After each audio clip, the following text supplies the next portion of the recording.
నమస్తే, welcome to college TV. ప్రస్తుతం Somajiguda press క్లబ్లో ఈరోజు గొల్ల కుర్మల ఐక్య వేదిక రాజాధికార దిశగా నడవాలని చెప్పేసి ఒక మీటింగ్ అయితే ఏర్పాటు చేశారు. దానిలో భాగంగా శ్రీహరి యాదవ్ గారు ఉన్నారు. ఒకసారి ఆయనతో ఈ సభ యొక్క ఉద్దేశం ఏంది, వాళ్ళ కార్యాచరణ ఏంది ఒకసారి ఆయన మాట్లాడడం. అన్న నమస్తేనే. నమస్తే నగేష్ అన్న చెప్పండి, అసలు ఏంది ఈరోజు సభ యొక్క ఉద్దేశం ఏంది? అయితే ఒకటి ఈరోజు సభ పెట్టింది అయితే మనకు నిర్వాహకులు Telangana Yadav journalist association TYJA అనే బ్యానర్ మీద పెట్టారు. కానీ వాళ్ళు ఆర్గనైజేషన్ అయిన వాళ్ళు ఏంటంటే యాదవ్ అనే కులంగా కాకుండా గొల్ల కుర్మలకు సంబంధించి 1952 హైదరాబాద్ రాష్ట్రంలో కానీ లేదా మనకు 1956లో ఏర్పడినటువంటి ఉమ్మడి ఆంధ్రప్రదేశ్ కానీ 2014 నుంచి ఇప్పటివరకు కొనసాగుతున్నట్టు తెలంగాణ రాష్ట్రంలో కానీ తెలుగు నేల మీద ఒక పశుపాలకులకు సంబంధించి అంటే గొల్లలైనా కుర్మలైనా పశుపాలకులు తమ్మి సోదరా, ఈ పశుపాలకులకు సంబంధించినటువంటి వాళ్ళు ప్రాతినిధ్యం లేకుండా మొదటిసారి ఇలా ఒక రాష్ట్ర క్యాబినెట్ నడుస్తుంది. ఇది చాలా బాధాకరమైన విషయం. రోజు ఏమనుకుంటున్నామంటే బలైన వర్గాలు, ప్రధానంగా శ్రామిక కులాలు, బలైన వర్గాలు అంటే బలైన పరచబడ్డ కులాలు. ఈ శ్రామిక కులాలలో చాలా వరకు ఇప్పటి వరకు చైతన్యం రోజు పెరుగుతుంది అని మాట్లాడుకుంటున్నాం. కానీ చైతన్యం పెరగడం అని అంటే చాలామంది ఏమనుకుంటామంటే మనము చైతన్యం పెరగడం అంటే మీటింగ్కు రావడమో లేకపోతే కుల స్పృహ ఉండడమో అనుకుంటున్నాం. కానీ చైతన్యానికి ప్రతీక ఏంటంటే తమ్మి కాలం మంచిగా ఏంటంటే నీళ్ళు బాగున్నట్టు, అంగాం కాలం ఏంటంటే అర్థం అంగాం నీళ్ళుని అంగాం పటం అన్నట్టు. చైతన్యం పెరిగిందంటే ఏంటంటే అన్ని రంగాలలో ఆ జనాభాకు సంబంధించినటువంటి ప్రాతినిధ్యం పెరిగితే అది చైతన్యం పెరిగినట్టు. కానీ చైతన్యం పెరిగిండు అనేమో మాటల్లో మాట్లాడుతున్నాం, కానీ చేతల్లో చూస్తే మొత్తం ఎక్కడ కూడా ఎంత ఘోరమైనటువంటి పరిస్థితి అంటే మిత్రమా, ఈరోజు ఇద్దరు ఒక గొల్ల ఎమ్మెల్యే ఒక కుర్మ ఎమ్మెల్యే ఉన్నాడు. నిన్నగాక మొన్న ప్రకటించినటువంటి కార్పొరేషన్లు కొన్ని ప్రకటించారు. ఆ కార్పొరేషన్లు ఒక్కరు లేరు. ఒక ఆమెను ప్రకటించారు, ఆమె పుట్టుక రెడ్డి కుర్బాయిని పెళ్లి చేసుకుంది. కానీ ఆమెను రెడ్డి యాదవుల ఖాతాను చూపించారు, కుర్మలో యాదవుల ఖాతాలో చూపించారు. మళ్ళీ ఒక రెడ్డి లాంటి వారినేమో మళ్ళీ గౌడ ఖాతాలో చూపించారు. అంటే ఇది అలా చూపెట్టడం కోసం ఒకరిని నామకే వస్తే పెట్టారు. అట్లా ఇక మనం నేను ఆ పదవుల జోలికి మీరు విజ్ఞులు కాబట్టి కాలేజీ టీవీ ప్రేక్షకులు నేను చెప్తాను, మీరు కూడా పరిశీలించండి. ఇలా ఒకే సామాజిక వర్గమే సగానికి పైగా ఉండి 4%, 3% ఉన్న సామాజిక వర్గమేమో 40-50% పదవులు, 15% ఉన్నటువంటి వాళ్ళకు మొండి చేయి. నిజంగా దాని గుర్తు హస్తం గుర్తు ఊళ్ళలో మొండి చేయి అందరూ. మొండి చేయి అంటే ఏమో అనుకున్నాం, కానీ ప్రధానంగా గొల్ల కుర్మల పాలిట ఇవాళ అధికారంలో వాటా కల్పించడంలో మాత్రం తన సహజమైన మొండి చేయిని చూపించింది. దానికి వ్యతిరేకంగా అనేక బ్యానర్లు ఉన్న సంఘాలని చైతన్యం పెరిగింది అంటే అర్థం సంఘాలు పెరిగినాయి. ఆ సంఘాలు అన్నీ కలిసి కూడా ఒక ఉమ్మడి ఎజెండా రౌండ్ టేబుల్ ఏంటంటే ఇలా ఉద్దేశం. మన సీనియర్ పాత్రికా మిత్రులైనటువంటి అన్నగారు మన పాషం యాదగిరి గారు వచ్చారు. మన ముఖ్యులందరూ ఇందులో ఇవాళ భాగస్వామయ్యారు. ప్రొఫెసర్లు మన సింహాద్రి సారు, ప్రొఫెసర్ వీరవేణి రామయ్య షెఫర్డు, అదేవిధంగా చాలామంది అన్ని వివిధ రాజకీయ పార్టీల ముఖ్య నాయకులు. ప్రధానంగా ఇక్కడ చర్చించిన అంశాలు ఏంది అసలు? గొల్ల కుర్మల్ని మొన్న జరిగినటువంటి ఎన్నికల అనంతరము పోస్ట్ పోల్ సర్వేలు జరుగుతాయి కదా మిత్రమా. ఇట్లా మీ కాలేజీ లాగా ఇంకో ఛానల్ ది హిందూ అనే ఒక ప్రామినెంట్ పత్రిక ఇండియాలో. హిందూ పత్రిక ఏం చెప్పిందంటే మొన్న ఎన్నికలు అయిపోయిన తర్వాత 52% గొల్ల కుర్మలు ఈ పార్టీకి అండగా నిలవడం వల్ల ఆ 2% ఓట్ల తేడాతోటి ఇవాళ పార్టీ గద్దె ఎక్కిందని మేము చెప్తలేము. హిందూలో ఎన్నికల తర్వాత వచ్చిన రిపోర్ట్లు వచ్చింది. అంటే అంత అండగా నిలబడి గతంలో 3 లక్షలు 4 లక్షల మందికి గొర్రెలు ఇచ్చినటువంటి సర్కారు 7 లక్షల మందికి ఇస్తానని సగం మందికి ఇచ్చింది, ఇంకా సగం మందికి ఇవ్వలేదని, కార్పొరేషన్ పదవులలో మిగతా వాటిల్లో మేము అన్నది పట్టించుకోలేదని ఆ ప్రభుత్వమే కోపంతో దీన్ని చేయించారు. కానీ 82,000 మంది డీడీలు ఒక్కొక్కరు 43,750 రూపాయలు, అంటే దాదాపు 360-400 కోట్ల రూపాయలు ఇలా ప్రభుత్వం దగ్గర కలెక్టర్ల ఖాతాలో మా డబ్బులు ఉన్నాయి.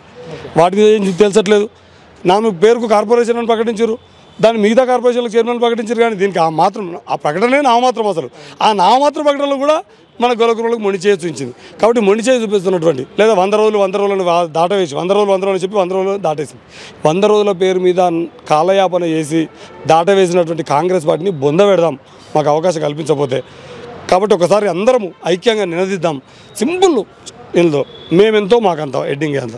దాని ఉద్దేశం ఏంటంటే ఇప్పుడు దేశవ్యాప్తంగా కూడా ఒక పెద్ద చర్చ జరుగుతుంది. వీళ్ళ నాయకుడేమో ఇక్కడ రాష్ట్రంలో అధికారంలో పార్టీకి సంబంధించినటువంటి జాతీయ నాయకుడేమో యాత్రలలో చెప్తున్నాడు, మేము ఎంతమందికి అంత వాటా అని చెప్తున్నాడు. కిత్నా హిందీలో ఏదో పదం ఉంటుంది, ఎంతమంది అయితే ఉన్నారో అంత అని, అట్లే అంతమందికి వాటా ఉండాలని, భాగీదారి అని. కానీ ఇక్కడ మాత్రం లోకల్కి వచ్చిన వరకు ఆచరణలో మాత్రం మాటలేమో కోటలు దాడతాయి, కాళ్ళు మాత్రం గడప దాడతాయి అంటారు కదా. ఇక్కడ ఆచరణలో మాత్రం మనకు మొండి చేసి చూపెడుతుంది. దాన్ని నిలదీద్దాం, ఐక్యంగా నిలబడదామని ఇలా సారాంశం. అంటే గతంలో కూడా గొర్రెల డీటీల విషయంలో అనేక సార్లు చర్చ జరిగాయి. ఇప్పుడు కూడా ఇంకా గొర్రెల డీటీలు రాలేదు. దీనిపైన అంటే గొల్ల కుర్మలు ఏ విధంగా స్టెప్ వేస్తున్నారు? ఇప్పుడు ఎన్నికల అది ఉంది, కోడ్ ఉంది. ఎన్నికల కోడ్ అనంతరం రాష్ట్ర వ్యాప్తంగా మొత్తం అసలు ఆ స్కీమును అంతకంటే మెరుగ్గా ఇస్తామని హామీ ఇచ్చారు. ఎన్నికల మేనిఫెస్టో వాళ్ళు ఇచ్చిన 420 హామీలలో వాళ్ళు చెప్పిన 6 ప్రధాన హామీలలో లేకపోయినా వాళ్ళు చెప్పిన మిగతా 420 హామీలలో ఆ హామీగా ఉంది. ఈ ఎన్నికల అనంతరం ఖచ్చితంగా నిలదీస్తాం. నగదు బదిలీ చేయమంటున్నాం. ఆ లోపభూయిష్టంగా ఉంది ఆ స్కీము. దానివల్లనే మొన్న గొల్లకూరుమల తీవ్ర వ్యతిరేకతతో ఆ సర్కారును గద్దెగూల్చారు. మరి ఈ సర్కారు కూడా గట్లే చిన్న చూపు చూసి వాళ్ళ పట్ల నిర్లక్ష్యంగా ఉండి వాళ్ళని మోసపుచ్చితే మాత్రం ఈ సర్కారు కూడా అదే గది పడుతుంది. ఓకే, మేమెంతో మాకంత అని చెప్పేసి నినాదం పెట్టారు కదా, అంటే ఎంపీ ఎలక్షన్లలో ఏదైనా సీట్లు అడిగే ప్రయత్నం ఏమైనా చేస్తారా? ఇప్పుడు అందరూ వచ్చి ఏకగ్రీవ తీర్మానం ఇప్పుడే ప్రవేశపెట్టారు. మీరు ఒక 2 నిమిషాలు లోపు కాబట్టి ఆ తీర్మానం చదువుతారు. తీర్మానంలో మొదటి తీర్మానమే అది. రేపు రానున్నటువంటి పార్లమెంట్ ఎన్నికల్లో ఖచ్చితంగా యాదవులకు ఒకటి, కురుమలకు ఒకటి 2 పార్లమెంటు స్థానాలు ఖచ్చితంగా విధిగా అన్ని ప్రధాన రాజకీయ పార్టీలు ఇవ్వాలి. అది కూడా ఒక చోట ఇవ్వద్దు. ఒకరు ప్రకటించారంటే రెండో వాళ్ళు అక్కడ వాళ్ళ మధ్య పోటీ పెట్టి పెరిసారి సింగరాబాద్ స్థానం దశాబ్దాల తరబడి కుర్మ దత్తాత్రేయ కానీ యాదవ అంజన్ కుమార్ యాదవ్ కానీ ప్రాతినిధ్యం వహించిన స్థానం. కానీ వీళ్ళు ఇక్కడ 2 పార్టీలు యాదవులకు కుర్మలకు టికెట్లు ఇచ్చి ఇవాళ ఆధిపత్య కులానికి సంబంధించిన అతన్ని మనం గెలిపించుకొని సికింద్రాబాద్ స్థానాన్ని అనేక దశాబ్దాలుగా చేతులు ఉన్న స్థానాన్ని పోగొట్టుకున్నాం. ఇప్పుడు అట్లా కాదు, కలివిడిగా ఎదిగిరు. చైతన్యం ఉన్నటువంటి యువకులు, చైతన్యం ఉన్నటువంటి జ్ఞానవంతులు, విద్యావంతులు, బుద్ధిజీవులు అందరూ కలిసి ఇలా ఏకగ్రీవంగా తీర్మానం చేస్తున్న విషయం ఏంటంటే ఖచ్చితంగా ఒక కుర్మకు ఒకటి యాదవ్కు పార్లమెంటు స్థానాలు కేటాయించాలి. కార్పొరేషన్లలో మిగతా అన్ని రంగాల్లో కూడా జనాభా నిష్పత్తి ప్రకారం ఖచ్చితంగా యాదవుల కుర్మలకి ఇప్పుడు కులగణన చేపట్టారు కాబట్టి అది చేపట్టకముందే మన దగ్గర లెక్కలు ఉన్నాయి. 14% నిర్దిష్టంగా 18% అంచనాతోటి. కాకపోతే ఆ నిర్దిష్టంగా 14% ఉంది కాబట్టి ఆ 14% ఖచ్చితంగా రేపు కేటాయించాలని నిర్ణయించడమే ప్రత్యేక లక్ష్యంతో తీర్మానం చేయబోతున్నాం. మిత్రం, గొల్లకుర్మలను మేమేం చిన్న చూపు చూడలేం లేదు, బీర్ల ఐలేను ప్రభుత్వ వీపుగా మేము ఉంచుకున్నామని చెప్పేసి వాళ్ళు చెప్తున్నారు. అంటే దాని మీద మీ అభిప్రాయం? మంచిది, మేము ఆహ్వానిస్తున్నాం. ఒక బీర్ల ఐలే ప్రభుత్వం ఇప్పించినందుకే కాదు, మేము అనిల్ కుమార్ యాదవ్కి రాజ్యసభ ఇచ్చిన దాన్ని కూడా ఆహ్వానిస్తున్నాం. అది మాత్రమే కాదు అంటున్నాం మిత్రమా. ఒక బీర్ల ఐలే కుక్కనికి విప్పించినావు కానీ మిగతా ఇవాళ ముఖ్యమంత్రి ఉన్నటువంటి కులం ఏదైతుందో ఆ కులంకి ఎన్ని పదవులు ఇచ్చినో లెక్కలు చూడమంటున్నాం మిత్రమా. మేము 14% గొల్లకుర్మలు కలిసి ఉంటే ఒక్క విప్పించి ఎన్నిసార్లు చూపెడుతున్నావు కదా. నీ ఒక సామాజిక వర్గం 4%, మేము 14% కదా, నీకంటే 10% ఎక్కువ ఉన్నాం కదా. మరి ఆ లెక్కలు కూడా తీయి బయట పెట్టంటున్నాం. ఇప్పుడు ఆ లెక్కలు బయట పెట్టి చెప్తున్నాం. ఇవాళ ప్రభుత్వం అధికారంలోకి వచ్చిన తర్వాత ప్రభుత్వ సలహాదారుల పేరు నుంచి మొదలుకుంటే అన్ని రకాలుగా అడ్వకేట్ జనరల్, న్యాయ విభాగాన్ని నియంత్రించేది అడ్వకేట్ జనరల్, ఆర్థిక విభాగాన్ని నియంత్రించేది గౌరవ సలహాదారుల పేరు మీద ఉండేవాళ్ళు ఇవాళ ప్రజాభవన్ మళ్ళీ తీసుకొచ్చినారని తీసుకొచ్చి పెట్టినాడు. ఇట్లా అన్ని విషయాలలో ఒక్క విషయం కాదు. ఓ వేం నరేందర్ రెడ్డి కావచ్చు, ఓ చిన్నారెడ్డి కావచ్చు, ముఖ్యమంత్రి సలహాదారు అంటే సలహాలు చెప్పినందుకు కూడా వాళ్ళు పనికిరారా? ఎమ్మెల్యే ఒక్క ఎమ్మెల్యే పదవి ఇచ్చి దాన్ని చెప్పడం ఏంది? మీరు ఎందరు ఉన్నారు? ఎన్ని ఎమ్మెల్యేలు ఉన్నారు? ఎన్ని మంత్రులు ఉన్నారు? క్యాబినెట్లో ఇవాళ ఎంత ఉన్నారు? మీ జనాభా నిష్పత్తి ఎంత? ఇవాళ క్యాబినెట్లో ఉన్న మీ మంత్రుల శాతం ఎంత అని అడుగుతున్నాం. నేను విప్పించిన ఐలయ్య గారిని గౌరవిస్తూనే, రాజ్యసభ తీసుకున్నటువంటి అనిల్ కుమార్ గారికి ఆ రాజ్యసభ ఇవ్వడాన్ని ఆహ్వానిస్తూనే ఇంకా మాకు సంబంధించినటువంటి నిర్దిష్టత అడుగుతున్నాం. నిర్దిష్టత 1-2 పదవులు ఇచ్చిన దానికి మేము చిన్నచూపు చూడట్లేదు, ఇచ్చిన దాన్ని ఆహ్వానిస్తున్నాం. ఇంకా మీ లెక్క మా లెక్క కూడా తెలుద్దాము అంటున్నాము. 4% ఉన్న నీకెన్ని ఉన్నాయి, 14% ఉన్న మాకెన్ని ఉన్నాయి అంటున్నాం. ఓపెన్గా సమాజంలో చర్చ పెడుతున్నాం. ఇది సాటు గుసగుసలు కాదు, బహిరంగంగా ప్రజల్లోకి వెళ్దాము. ఇప్పుడు నిర్ణయం తీర్మానం కూడా అదే. దీన్ని ఈ రౌండ్ టేబుల్ సోమాజిగూడ ప్రెస్ క్లబ్లోంచి ఈ సామాజిక మాధ్యమాల నుంచి సమాజంలోకి వెళ్దామని ఇవాళ సామాజిక మాధ్యమాల ద్వారా తీర్మానం చేస్తున్నాం. రేపు మొత్తం సమాజంలోని ప్రతి మనిషికి నేరుగా ఇంటింటికి గడప గడపకోవడం కోసం మేము నిర్దిష్ట కార్యాచరణ తీసుకుంటున్నాం. ఆ కార్యాచరణ ఫలవంతం అవ్వాలని మీ ద్వారా కోరుకుంటున్నాం. ఓకే, ఒకవేళ సీట్లు మీరు అనుకున్నట్లు సీట్లు కేటాయించకపోతే తర్వాత ఏం చేయాలనుకుంటున్నారో ఏదైనా స్టెప్ ఉందా మీకు? ఖచ్చితంగా ఉమ్మడి వేదికను ఏర్పాటు చేయాలనుకుంటే ఇప్పటివరకు విడివిడిగా చాలా సంఘాలు ఉనికిలో ఉన్నాయి. కురుమల పేరు మీద 10 సంఘాలు ఉన్నాయి, యాదవుల పేరు మీద 10 సంఘాలు ఉన్నాయి. ఇట్లా విడివిడిగా సంఘాలకి లక్ష్యం ఒకటే అయినప్పుడు నిర్మాణాలు విడివిడిగా ఉంటే ఇది మన నిజమైనటువంటి లక్ష్యానికి, మనం అనుకున్నటువంటి ఆశయానికి ఇది గండిపడుతుంది.